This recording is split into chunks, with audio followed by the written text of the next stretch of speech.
ఉన్న బంగారాన్ని విడిపించి ఆ రోజు ఆన్లైన్ రేటుకే మేము కొంటాం. Sharma gold company.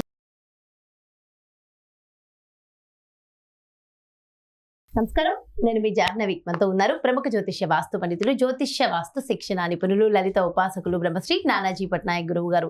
సూక్ష్మంలో మోక్షం ఈ ప్రత్యేక కార్యక్రమం ద్వారా మనకి ప్రతి సమస్యకి చక్కటి సొల్యూషన్స్ గురూజీ అందిస్తూ ఉన్నారు కదా. మరి ఈ రోజు శని జయంతి, ఆ స్పెషల్ ఏంటి, ఎలాంటి రెమెడీస్ మనం ఫాలో అవ్వాలి, ఒకసారి గురువు గారు మాటలు అడిగి తెలుసుకుందాం. నమస్కారం గురుగారు. శ్రీమాత్రే నమః. అయితే గురుగారు, ఇవాళ శని జయంతి, అమావాస్య, పంచగ్రహ కూటమి, గురువారం. సో మీరు చెప్పారు ఆల్రెడీ చాలా స్పెషల్. ఆ స్పెషల్ ఏంటి, అండ్ కొంచెం లేట్ అయినప్పటికీ మీరు చాలా చక్కటి రెమెడీ అమావాస్య సందర్భంగా రాత్రి సమయంలో ఉంది అన్నారు. ఒక్కసారి మన వ్యూవర్స్ అందరికి ఆ చక్కటి రెమెడీ, మన జీవితాన్ని మార్చుకునే అద్భుతమైన రెమెడీ ఎక్స్ప్లెయిన్ చేయండి గురించి. తప్పకుండా అమ్మా. ఫస్ట్ ఆఫ్ ఆల్ ఏంటంటే, శని భగవానుడు అనగానే ప్రతి ఒక్కరికి భయము, భక్తి అన్ని కలిగిపోతాయి. కర్మకారకుడు కాబట్టి ఆయన. అయితే ఇక్కడ ఎప్పుడు కూడా శాస్త్రంలో ఎక్కడా కూడా మీకు శని భగవానుడు విపరీతంగా ఇబ్బంది ఇచ్చేస్తాడని ఎక్కడ లేదమ్మా. దాన్ని హైప్ చేశారు బాగా. ఆయన కర్మనిస్తాడు అంతే. ఆయన పని ఏంటంటే ఇబ్బందిస్తాడు, మంచి ఇస్తాడు, రెండు ఇస్తాడు. గుర్తుపెట్టుకోండి, ఎప్పుడు ఇబ్బంది ఇచ్చే కారకుడు కాదు. ఎందుకంటే శనికి వచ్చిన కారకత్వాలు ఏంటంటే, ఆస్ట్రాలజీలో వర్క్ కారకుడు, బిజినెస్ కారకుడు ఆయన. 10th and 11th lord. ఇప్పుడు మీకు శనే లేడు అనుకోండి, అసలు మీకు ప్రొఫెషన్ ఎక్కడి నుంచి వస్తుంది? వర్క్, జాబ్ ఎక్కడి నుంచి వస్తుంది? శని భగవానుడు పాడయ్యాడు జన్మజాతకంలో, ఎవరికైనా ప్రొఫెషన్ ఉండదు.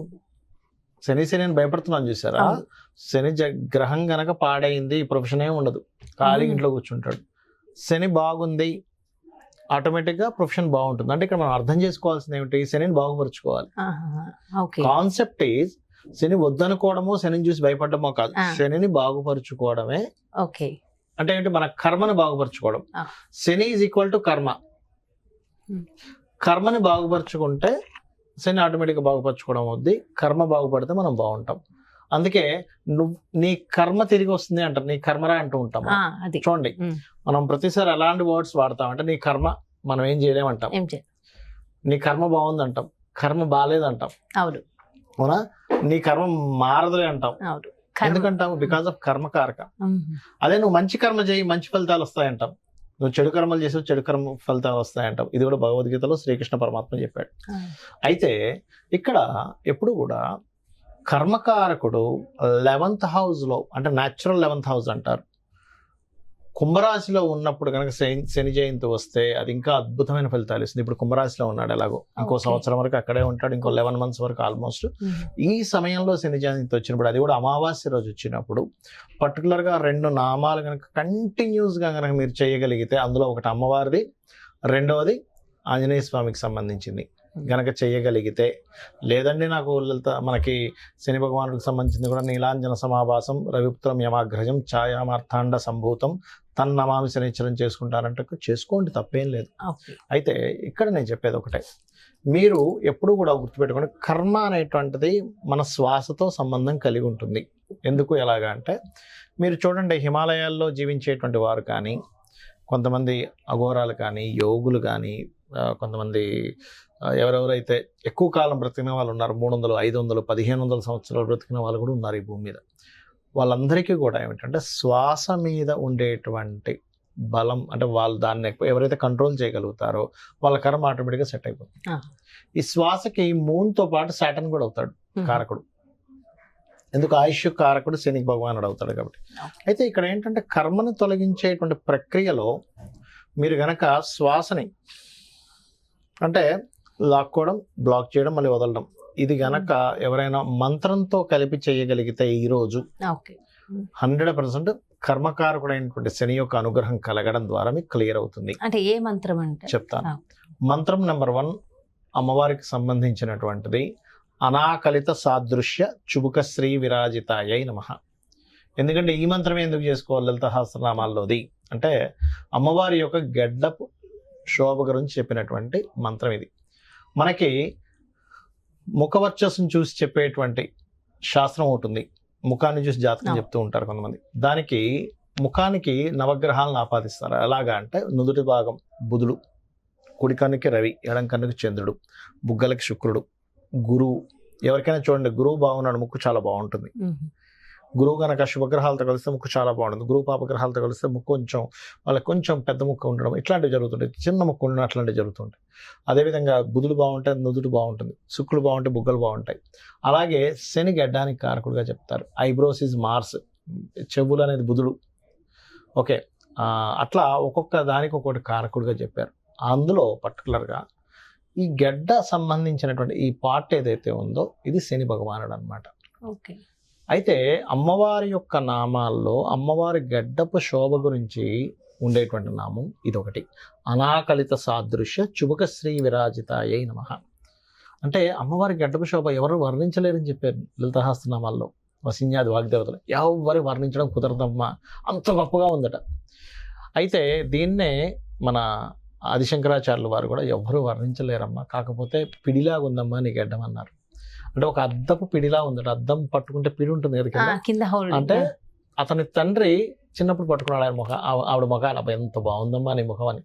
తర్వాత ఈశ్వరుడు పట్టుకున్నాడు, ఎంత గొప్ప ముఖం నీది, ఎంత అందంగా ఉందని. ఆ పిడిలాగా ఉందట. ఆ పిడిలాగా ఉంది, అంత గొప్పది, ఎవరు వర్ణించలేరని ఎవరైతే అమ్మవారి గడ్డపు శోభను వర్ణిస్తారో ఇది శనికి కారకం కదా, శని దోషం పోతుంది. అబ్బా, కళ్ళకి కట్టినట్టు అమ్మవారినే చూపించేస్తారు గురువు గారు. ఒకటి. రెండవది, ఆంజనేయ స్వామి యొక్క అనుగ్రహం ఉంటే శనికి సంబంధించినటువంటి కర్మ తొలగుతుంది, శని భగవానుడి యొక్క అనుగ్రహం కలుగుతుంది. ఏమిటది? ఓం హరిమర్కట మర్కటాయ నమః.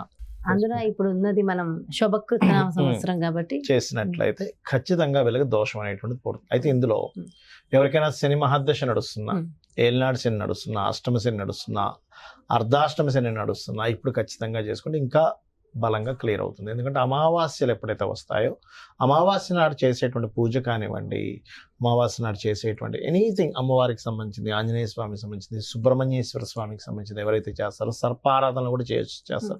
అయితే చతుర్దశికి ఇంకా ఫలితం ఎక్కువ ఇస్తుంది సర్పారాధన చేసినటువంటి వారికి ఖచ్చితంగా దీని యొక్క ఫలితం 100% వస్తుంది. అయితే ఈ పూజ నైట్ టైం చేయాలి.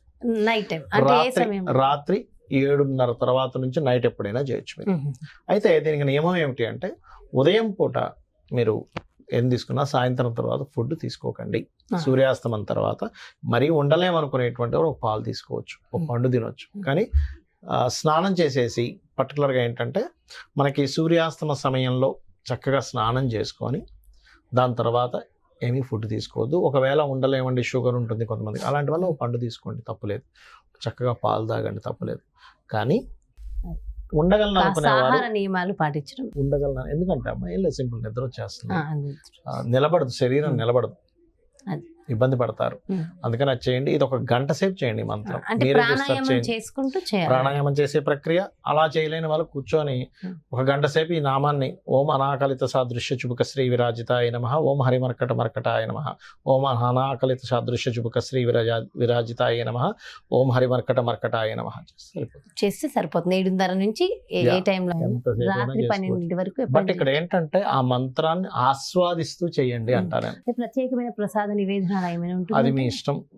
మీరు ఏ ప్రసాదం పెట్టినా సరే మీరు ప్రేమతో భక్తితో పెడితే భగవంతుడు ఆటోమేటిక్ గా స్వీకరిస్తారు.